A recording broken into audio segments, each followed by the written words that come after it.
অমর একুশে বইমেলায় প্রকাশিত হচ্ছে জুলাই অভ্যুত্থানের উপর লেখা বই। পাঠক মহলে বিশেষ চাহিদা রয়েছে জুলাই আগস্ট গণ অভ্যুত্থানের গল্প, কবিতা আর দিনলিপির বইয়ের। প্রকাশনীগুলো বাড়তি গুরুত্ব দিয়ে ছেপেছে জুলাই আগস্টের দলিল। জাহিদুল ইসলামের ক্যামেরায় ওয়ালিউল সাকিবের প্রতিবেদন।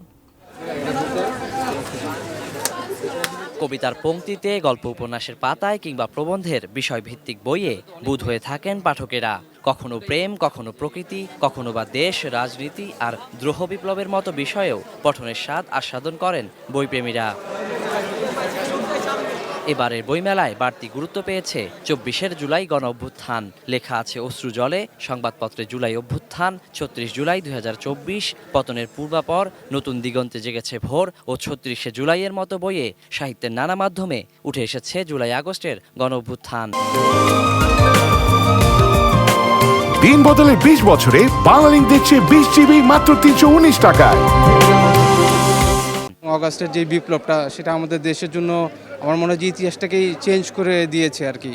এবং এই যে ইতিহাস যে চেঞ্জ হয়েছে সেটাকে ধরে রাখার জন্য বইয়ের ভূমিকা অবশ্যই অপরিসীম। কবি বা লেখক ওনাদের লেখনী প্রকাশ করবেন, ওনাদের ভাষায় প্রকাশ করবেন, তাহলে অবশ্যই তা সুন্দরভাবে বা আমাদের কাছে আগ্রহজনকভাবে এটা প্রকাশ পাবে। যদি এই বিষয়ে আমি বই পাই, অবশ্যই দেখার চেষ্টা করব, আরও বেশি জানার চেষ্টা করব।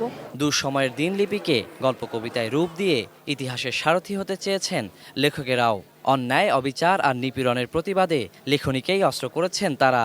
লেখক হিসাবেও আমার তো দায়িত্ব আছে। আমি শহীদ বুদ্ধিজীবীর সন্তান।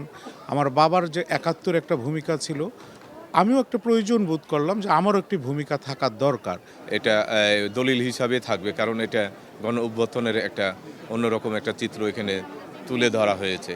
তরুণদের লড়াই গাঁথা জাতির সামনে তুলে আনতে জুলাই অভ্যুত্থানের বইয়ে বাড়তি যত্ন ছিল প্রকাশনাগুলোরও। এ বইগুলো ইতিহাস হয়ে উঠবে বলেই মনে করছেন সংশ্লিষ্টরা।